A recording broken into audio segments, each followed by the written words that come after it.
If you look closely at the Animal Kingdom logo, you'll notice something that seems a tad out of place. A dragon. This dragon represents a promise that was never fulfilled, a land that was never built. And what replaced it may have sparked the end of Animal Kingdom's original identity. This is the story of Beastly Kingdom.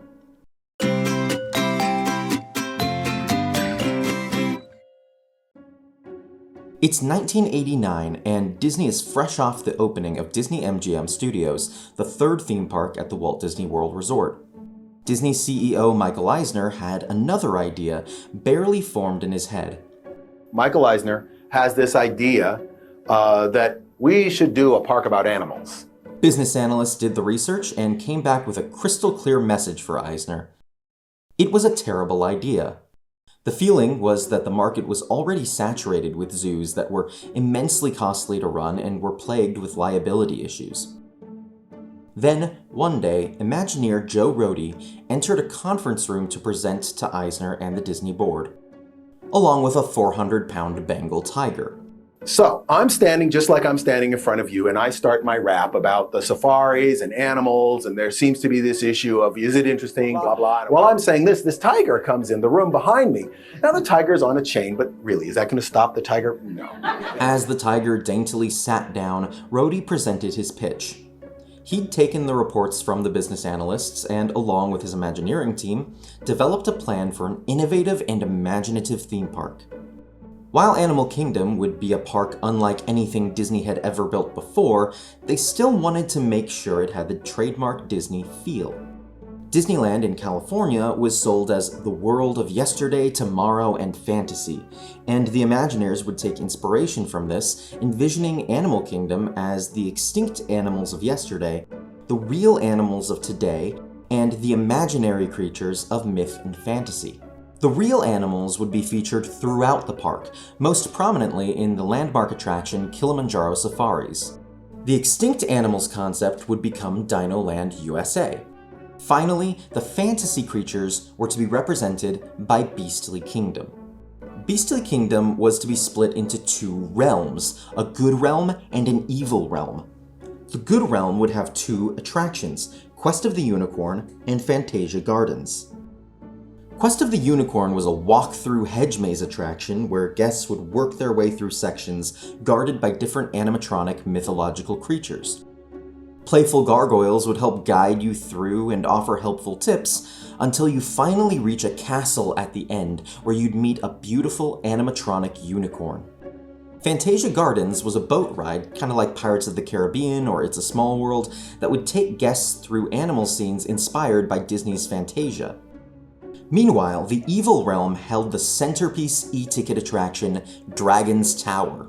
This was to take guests on a wild roller coaster ride through the ruins of a castle that had been taken over by a dragon.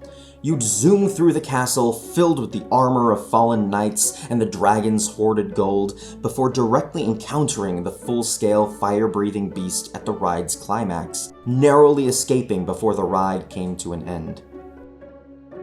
So why wasn't this land ever built?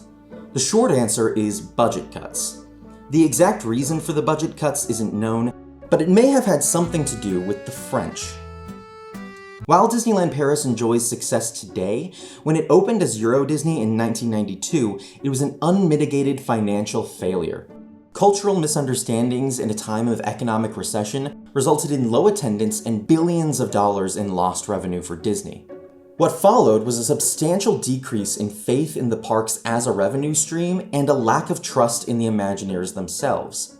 Parks budgets would be slashed across the board throughout the decade, leading to a larger focus on smaller, cheaper-to-build attractions and less focus on big e-ticket rides. This is the same reason why Westcott was scrapped and replaced with the cheaper-to-build California Adventure, but that's a story for another time.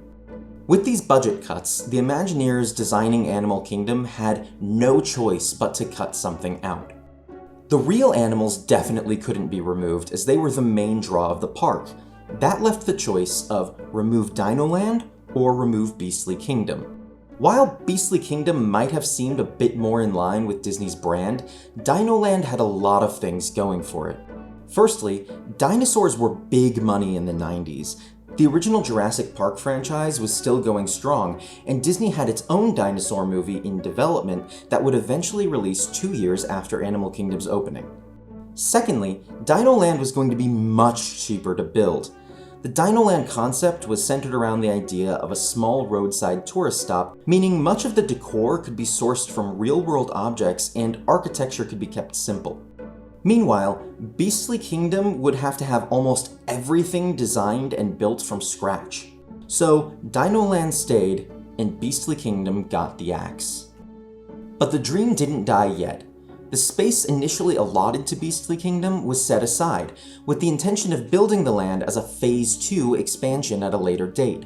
Signs and decor alluding to the future land remained, along with the dragon on the logo. In the meantime, the land set aside for Beastly Kingdom was used to house Camp Mini Mickey, a low-budget area for smaller kids in the same sort of vein as Mickey's Toontown Fair in Magic Kingdom. It's hard to know exactly when Beastly Kingdom was officially scrapped. Several attempts to repitch the idea to executives were made over the years, but either the timing, the budget, or the cultural landscape wasn't ever quite right. In 2010, Universal Studios opened the Wizarding World of Harry Potter. For the first time, the common opinion was that Disney had been outdone. Disney was used to Universal being a destination people might go to for a day or two while they were in Orlando visiting Disney World. Now, people were going there instead of Disney. The message was clear. Immersive lands based on popular IP were the next big thing. In 2011, Disney CEO Bob Iger had a meeting with director James Cameron to discuss building an attraction based on his highly successful film, Avatar. In a few months, the concept grew into Disney's first attempt at an immersive land to rival Universal's Wizarding World. Pandora, the World of Avatar, would eventually open in 2017 on the site originally meant for Beastly Kingdom. The Imagineer charged with leading this design? Joe Rohde, the same man who decades before had entered a Disney boardroom with a Bengal tiger and a vision. Pandora is beautiful. It's truly a crowning achievement in park design and immersive storytelling, but it's bittersweet to know that it comes at the cost of ever seeing the original vision for Animal Kingdom completed.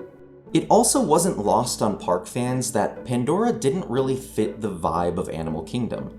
Sure, there were interesting alien plants and creatures, even some resembling dragons, but it felt to a lot of people like a square peg in a round hole, something shoehorned in where it didn't really belong for the sake of brand recognition.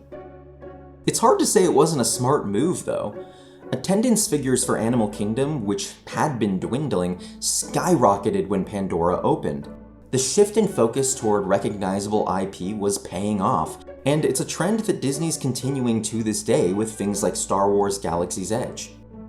In 2024, it was announced that Dinoland USA will close, to be replaced with a tropical land inspired by Encanto, and the attraction Dinosaur will close in 2026 to be rethemed to Indiana Jones. Who knows what would have happened if Beastly Kingdom had been built? For now, at least, we can look to the logo, where a dinosaur stands next to a dragon, to remind us of what was and to wonder what could have been.